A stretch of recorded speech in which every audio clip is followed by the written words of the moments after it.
Ladies and gentlemen, when leadership collapses, it doesn't happen overnight. It's the final act of a long performance built on denial, illusion, and unsustainable promises. When France's prime minister resigned after less than a month in office, the world saw a political headline, but beneath that headline lies a far greater story, the kind of story that speaks volumes about the state of modern governance and economics. It's not about one leader stepping down. It's about the collapse of a system that's been pretending for too long. And here's the hook: collapse doesn't destroy truth. It reveals it. For years, nations across the developed world have been playing the same dangerous game.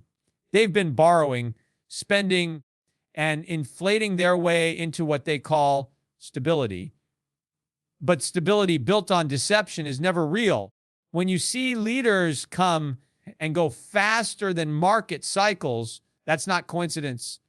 That's a symptom of a political and economic environment that's fundamentally disconnected from reality. You can't build prosperity on promises. You can only build it on production. You can't fake confidence forever, because eventually the math catches up.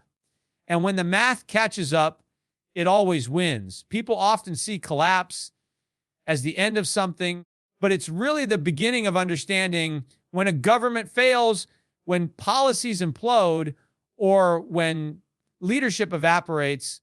The illusion finally breaks, and that's when truth steps forward. The truth about the economy, the truth about debt, the truth about accountability, the truth that for too long the world has tried to ignore. You cannot borrow your way to wealth, and you cannot regulate your way to freedom. Collapse forces everyone to face what they've been running from. That real success, real strength, real leadership always begins with reality. Look closely at France. A prime minister walking away in weeks isn't just a matter of political disagreement. It's the weight of an impossible system crushing down on anyone who tries to manage it. Too many promises, too little production, too much entitlement, and not enough courage to tell the people the truth. That's the formula for instability. And France is not alone. The same formula is spreading across the West like a slow moving contagion. Leaders can resign, parties can change, but the underlying disease remains: a refusal to live within limits and a dependency on borrowed prosperity. But here's the paradox: collapse is painful, yet it's powerful, because when things break, illusions die. And when illusions die, people wake up. That's when individuals begin to take control. That's when investors stop chasing government narratives and start building real value. That's when citizens begin to understand that their future doesn't depend on politicians keeping promises. It depends on their own decisions, discipline, and awareness. The market doesn't reward fantasy. It rewards fundamentals. The collapse of leadership is your wake-up call to stop following and start leading, to stop expecting and start producing. Every failure, every resignation, every downfall carries a hidden message. Reality is calling. It's not a message of despair. It's an invitation to clarity, because only when the curtain falls do we see who was standing on real ground and who was floating on air. That's the power of collapse. It strips away illusion, exposes weakness, and leaves behind something priceless: the chance to rebuild with truth. So when a nation's leadership fails, don't just see it as chaos, see it as correction. Because every correction, whether in markets or governments, is simply the world rebalancing itself toward truth. Collapse isn't the enemy of progress, it's the gatekeeper to it. The fall of one leader can open the eyes of millions. It can spark a generation to stop depending on systems that were never built to last. It can inspire people to choose self-reliance over government reliance, value over illusion, and courage over comfort. That's the real lesson behind every collapse. Not fear, but freedom. Because once the illusion is gone, the only thing left standing is truth, and truth is always the strongest foundation to build on. No one can lead a nation that refuses to face reality. Leadership collapses not because the leader is weak, but because the system itself has become unleadable, paralyzed by illusion, dependent on debt, and allergic to truth. When France's prime minister resigned after less than a month, it wasn't the failure of one person. It was the exposure of a deeper truth. You can't govern what refuses to be grounded in reality. You can't steer a ship that's already sinking beneath the weight of its own false promises. And here's the hook. Political power can inspire confidence for a moment, but only truth sustains it. Modern governments have turned leadership into theater. Leaders are expected to perform miracles within systems that are fundamentally broken. They're told to fix economies that have been hollowed out by years of reckless spending, overregulation, and money printing. The public wants hope without hardship, growth without effort, and prosperity without productivity. That's not leadership. That's wishful thinking. It's easy to inspire people with promises, but it's impossible to lead them through illusions that have already consumed their expectations. The problem isn't that politicians don't care. It's that they're trapped in a fantasy built by decades of economic denial.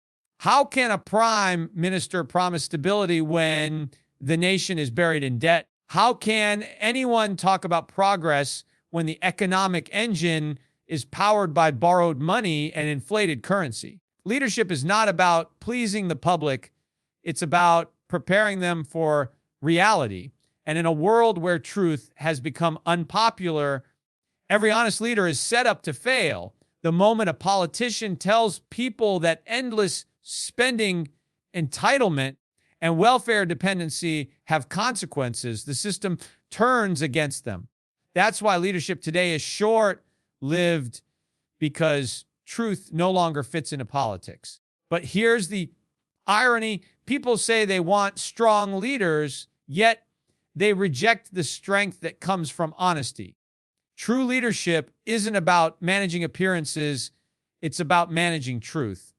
You can't build a stable government on illusions, just like you can't build wealth on credit. Every promise that ignores economic reality becomes another brick in the wall that will eventually collapse. And when it does, no amount of political charisma can hold it up. Leadership must be built on values, not popularity, on courage, not convenience. What we're seeing across Europe, and indeed the world, is the failure of illusion-based governance. The idea that you can endlessly print money, control markets, subsidize inefficiency, and regulate prosperity into existence has reached its breaking point. France's leadership crisis is not a local issue. It's a global mirror. It reflects what happens when an entire generation of politicians try to defy economic gravity. They're trying to lead nations that don't want to change, citizens who don't want to sacrifice, and economies that can no longer pretend. The system itself is too fragile, too artificial, too dependent on the very forces that are destroying it. You can't lead a house of cards. You can only watch it fall. And when it falls, people will finally understand that the leader wasn't the problem. The illusion was. The resignation of a prime minister doesn't symbolize failure. It symbolizes awakening. It's the moment when the curtain drops and the audience sees the truth that no leader, no policy, no speech can sustain a nation that's addicted to easy money and political comfort. In the end, leadership that's built on truth will always outlast leadership built on illusion. A nation that demands honesty from its leaders must first be honest with itself. France's political instability is simply the surface crack of a deeper economic fault line, one shared by many nations.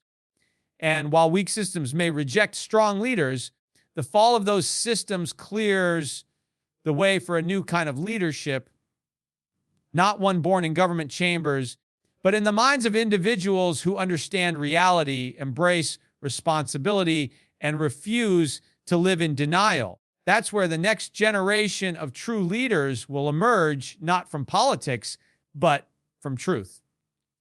True power never comes from a title, a position, or an office. It comes from responsibility. When a nation loses its sense of accountability, it loses its foundation. And when leaders promise comfort instead of challenge, dependency instead of discipline, collapse is inevitable. France's prime minister resigning after less than a month isn't just about politics. It's a reflection of a society that has traded responsibility for reassurance. People want protection, not participation. They want results without risk. But here's the hard truth and the hook. You can't outsource responsibility and expect freedom in return. Every empire that's ever fallen began with one simple shift. People stopped taking responsibility for their own lives. They started looking to the government to solve problems that individuals once solved themselves. They looked to leaders to deliver prosperity instead of building it with their own hands. And that's the trap the modern world has fallen into. The belief that responsibility is someone else's job. But real progress doesn't come from politics. It comes from people who take ownership of their choices, their finances, and their future. Responsibility is the ultimate power because it's the one thing you can control even when everything else collapses. You can't control inflation, you can't control government policy, and you can't control political chaos, but you can control your reaction, your preparation, and your mindset. That's what separates those who survive economic storms from those who get swept away by them. The people waiting for the system to stabilize will always be disappointed, but those who act with independence, who take responsibility for their own stability, are the ones who thrive when everything else falls apart. Look at what's happening in France. A leader steps down under pressure and the public reacts with shock, but no one asks the deeper question: why do we keep expecting politicians to hold together economies that we ourselves have abandoned? Nations crumble when the citizens stop taking ownership. When everyone expects benefits, but no one wants to produce value, the math simply doesn't work. You can't have endless support from a government that produces nothing. Responsibility is the engine that drives progress, and when that engine stalls, collapse follows. And yet, within that collapse lies the greatest opportunity, because when systems fail, individuals awaken. When leadership disappears, leadership within rises. This is the moment when people stop waiting and start acting, when they realize that financial freedom, career growth, and real success were never meant to come from government programs, but from personal discipline and self-reliance. Responsibility is not a burden, it's liberation. It means you don't have to wait for permission, you don't have to wait for reform, and you don't have to depend on anyone's approval to move forward. The people who will shape the future are not the ones sitting in parliament. Yeah. They're the ones sitting at their desks late at night, building something real. They're the entrepreneurs, the thinkers, the workers who refuse to let bureaucracy define their limits. They're the ones who look at political instability and see opportunity instead of fear. Because when governments stumble, the door opens for individuals who are ready to step up. That's what responsibility does. It shifts power from institutions to individuals. The truth is, no leader can save a nation where citizens refuse to lead themselves. Every society that rises does so on the shoulders of individuals who accept responsibility, not those who avoid it. It's easy to blame leaders when things fall apart, but it's harder to admit that the real leadership must start with us. The future belongs to those who prepare, not those who wait. Responsibility turns uncertainty into action and chaos into clarity. When you own your choices, no resignation, no inflation, and no crisis can take away your power. That's the message buried inside every political collapse. Stop waiting for direction from above and start leading from within. Every crisis is a turning point disguised as chaos. When systems collapse and headlines scream panic, most people see danger, but a few see the door that just opened. The resignation of France's prime minister after less than a month in power may look like a political setback, yet beneath that turmoil lies a profound opportunity. Because here's the truth and the hook.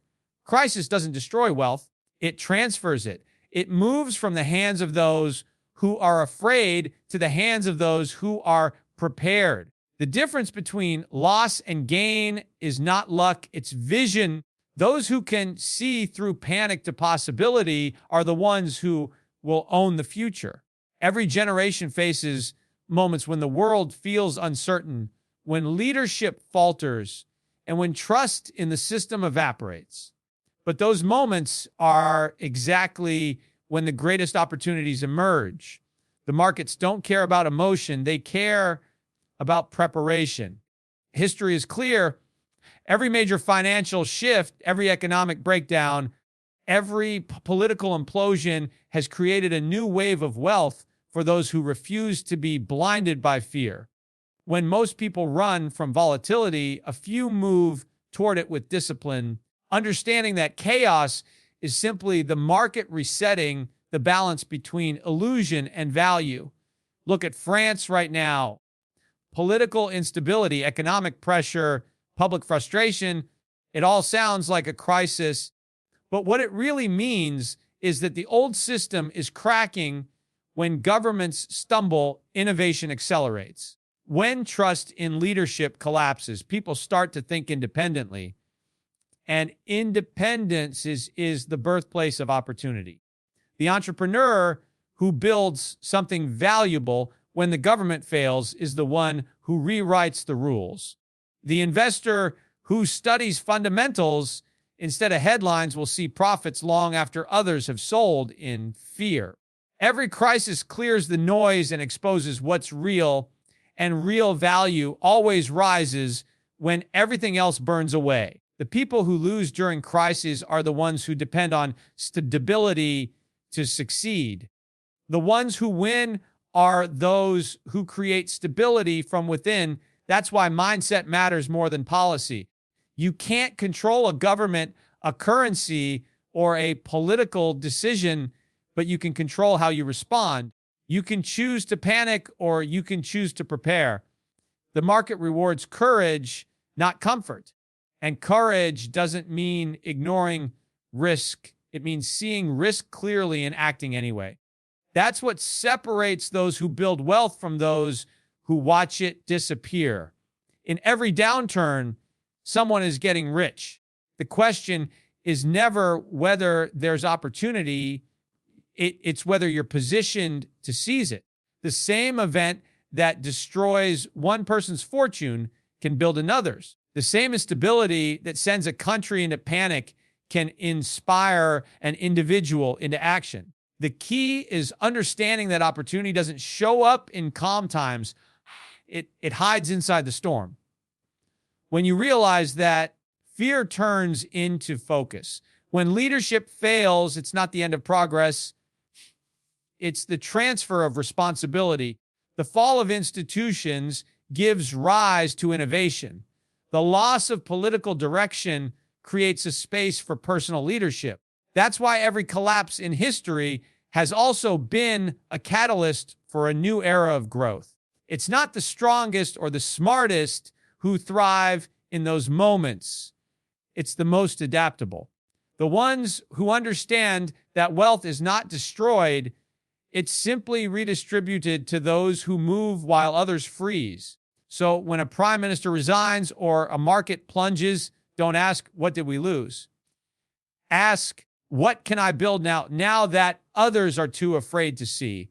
Because that's the mindset that transforms crisis into capital, uncertainty into advantage, and fear into freedom. Every failure in the system is an invitation for individuals to rise, innovate, and lead. Opportunity doesn't knock quietly. It explodes through the cracks of collapsing systems. And those who are ready don't just survive it, they own it. Stability has never been something you can legislate or print. It's something you build through discipline, productivity, and truth. The modern world has forgotten that. Governments today try to engineer stability with debt, regulations, and hollow promises, but you can't fabricate balance with artificial tools. You can't replace real value with illusion. The resignation of France's prime minister after less than a month isn't just a political disruption. It's a vivid example of what happens when the illusion of control finally collides with economic reality. Because here's the hook. True stability isn't the absence of chaos. It's the presence of truth. For years, policymakers have convinced citizens that stability could be sustained by manipulation, that central banks could print prosperity, that governments could spend their way to growth, that markets could be managed indefinitely. But every artificial system eventually hits its limit. When you build a structure on inflated money, political theater, and denial, it doesn't matter how confident the speeches sound, the ground underneath is cracking. France's political chaos is not a coincidence. It's the symptom of a system that promised stability without substance. And the harder a nation tries to fake stability, the more violent the correction becomes when truth finally breaks through. Real stability doesn't come from government announcements. It comes from productivity, savings, innovation, and accountability. It comes from people and businesses that create real value, not from politicians who try to manipulate it. You can't print productivity. You can't regulate innovation. You can't legislate confidence. Stability must grow from the bottom up, not the top down. When individuals focus on producing more than they consume, saving more than they borrow, and investing in what's real rather than what's easy, stability becomes self-sustaining. The problem is we've built a culture that celebrates consumption and debt while punishing discipline and prudence. That's why stability today is only an illusion, because it's detached from the behaviors that create it. When France's leader stepped down, it wasn't because of one political disagreement. It was because no leader can fix a system addicted to illusion. You can change faces, but you can't escape fundamentals. A government can make promises, but it can't rewrite the laws of economics. It can try to suppress volatility, but it can't erase consequences. Every time a government tries to create fake stability through control, it only amplifies instability in the long run. The more you deny risk, the more explosive it becomes. That's not leadership. That's economic negligence. Here's the hook. Markets reward honesty, not illusion. The world doesn't collapse because truth emerges. It collapses because truth was ignored for too long. The moment you base your success, your portfolio, or your nation's prosperity on anything other than reality, you start the countdown to instability. Stability comes when people accept the discomfort of truth, when they realize that real growth requires sacrifice, patience, and value creation. France's crisis is a reflection of what happens when nations reject those principles. When the illusion breaks, the system that depended on it breaks too. But this isn't just about governments, it's about you. The same principle applies to your life, your finances, and your mindset. If you want real stability, build it on what's real. Don't depend on promises from leaders, markets, or central banks.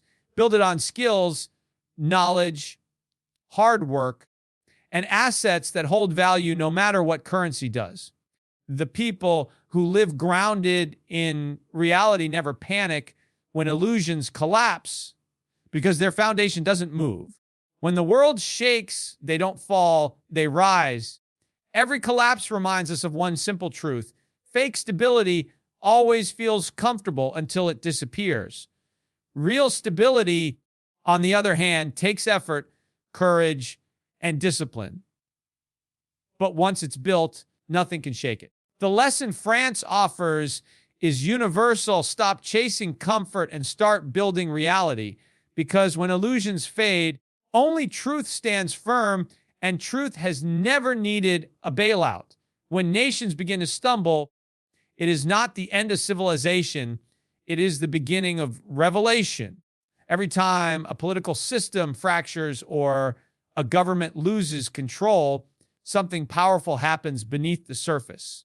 The illusion of stability fades, and the individual suddenly sees their true power. When France's prime minister resigned after less than a month in office, the news cycle framed it as political failure.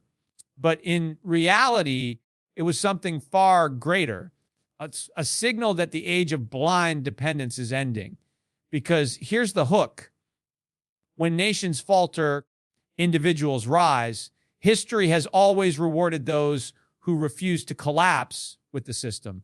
When governments crumble, when currencies lose value, when institutions fail to deliver, it is the people who take responsibility and adapt who shape the next era. The fall of a leader doesn't mean the fall of a nation. It means that leadership must shift from politics to people.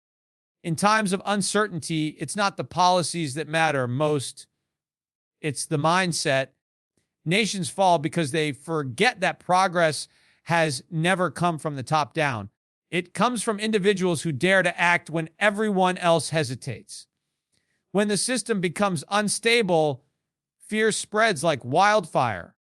People wait for someone else to fix it, a new government, a new policy, a new promise. But that waiting is what keeps them trapped. The truth is no politician can save a nation that refuses to save itself. The government can create temporary relief, but it cannot replace initiative, creativity, or courage. Real change begins the moment individuals decide that they will no longer wait for permission to build, to work, to produce, to invest, to lead. That's when nations begin to heal, not through policy reform, but through personal responsibility multiplied across millions of minds. The resignation in France is more than a political tremor. It's a mirror reflecting a global reality. Around the world, systems built on debt, bureaucracy, and denial are running out of time. The structures that once provided direction now create confusion. But the vacuum that follows political collapse is not empty. It's full of potential. It's a call for individuals to step up, to fill the gap that weak leadership leaves behind.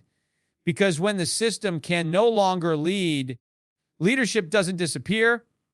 It simply changes hands. It passes from the government to the people who understand that waiting is not a strategy. Here's the hook. The future doesn't belong to those who panic. It belongs to those who prepare.